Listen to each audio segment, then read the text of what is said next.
and an incredible camera experience awaits anybody who picks one of these devices up.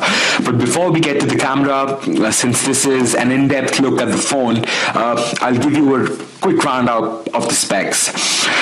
In the front is a 4-inch clear black display. This is still the same native Symbian resolution, so this is about 640 by 360 pixels. It's not super crisp because of the slightly lower resolution, but in terms of the color performances and how it looks to the eye, the colors really pop, and the whole AMOLED feel is really personified in this device. Clear black technology has been doing wonders for displays, and this device certainly does not disappoint.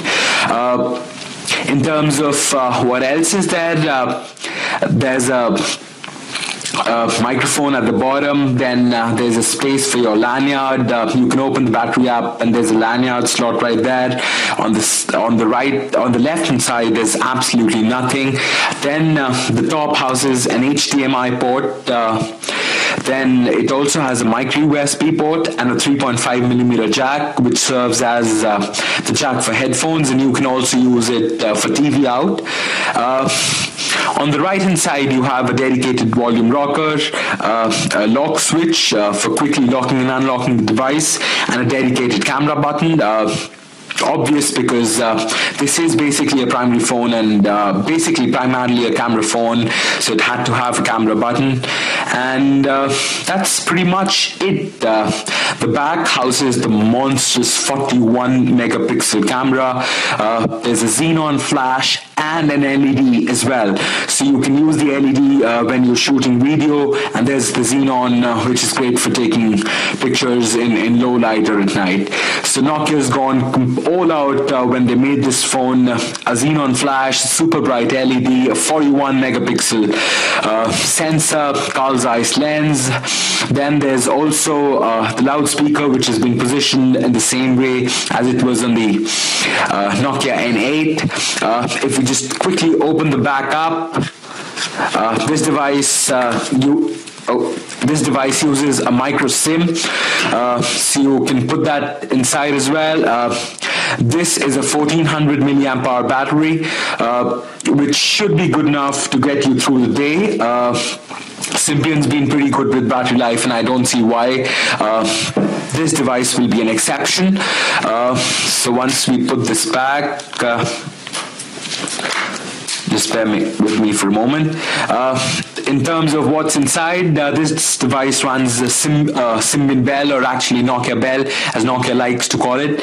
But the thing is that it is running Nokia Bell Feature Pack 1, which is the latest released. Now, the device that I'm holding right now is still very much a prototype, so this is not the final firmware. But when it ships, it will ship with the Nokia Bell Feature Pack 1. That possibly means an improved browser and a bunch of different tweaks here and there. In terms of the Bell UI, again, you have multiple home screens which you can configure, and then you have some new widgets. For example, there's this clock widget. I don't know if you can see clearly, but the clock widget, the internal dials are also moving. It gives you the date, the day. It's just very pretty. In terms of what else is there, this device packs a 1.3 gigahertz processor with an incredibly powerful GPU, so that it can handle all the large megapixel images that it's taking. And in addition to that, there's also a dedicated chip for optimizing camera performance. So Nokia's kind of offloaded a lot of the CPU work onto the GPU and the dedicated camera chip, but that's why this device can handle 41 megapixel images, which is a mind-blowing figure. 41 megapixels in a phone. I mean, I'm despite using this device for an entire day today, I'm still having a hard time wrapping my head around it.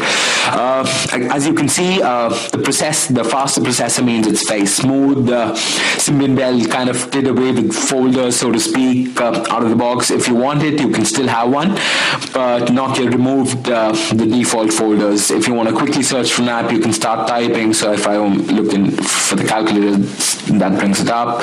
Again, Nokia Bell has been a huge improvement as far as I'm concerned, and a lot of my friends and people who I know who actually use the Nokia N8 as their primary device have been pretty happy with Nokia Bell. So there is clearly a market for these devices, despite the fact that Nokia is kind of moving to Windows Phone. In terms of settings, there are certain changes. For example, Nokia has moved some of the camera settings into the main settings page. So for example, if I go to application settings, the camera is controlled centrally. So if you want the viewfinder, or do you want switch off the sounds, or you want video stabilization on all these things, it's kind of centralized in one location now. Same with maps, voice recorder, and a bunch of different things. The big screen application, which is Nokia's basic HDMI out application that kind of gives a completely new UI to manipulate your media when you've connected it to a TV. That application has been updated as well. So that's also available in settings. Then there's options for themes, installations, and calling, and all those different things which we've been accustomed to. Outside settings, again, there's the default music player, the latest version of Maps, Nokia Drive, and there'll probably be a bunch of preloaded apps as well. There's a game. We'll come to that a little later. So that's basically an overview of Nokia Bell UI Feature Pack 1. Very familiar, very snappy if you're coming from a Symbian device. Very smooth.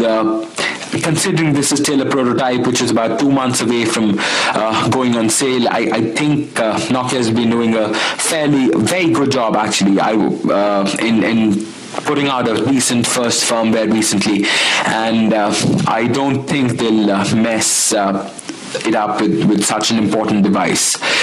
Coming back to the camera, because this device is all about the camera. Now, 41 megapixels is a huge number. It kind of shouts out. People don't look at any other aspect of the phone when they look at the 41 megapixels sensor. But what Nokia has been doing, and what it has actually done with this device, is that it's actually finished the megapixel race. There was a time when who will get the 12 megapixel camera out, who will get the 16 megapixel camera out, 20, 22 megapixel camera out. But by making a 41 megapixel, Nokia has kind of put the megapixel race to a stop. I mean, nobody's going to bell them. It's not as if these sensors are available and people can just shop for them. Nokia has actually worked with partners to create such a large sensor, especially for this device. And the real takeaway is that you will not be taking 41 megapixel images from this camera. The real pictures will be about 8 megapixels. That's what the auto mode does.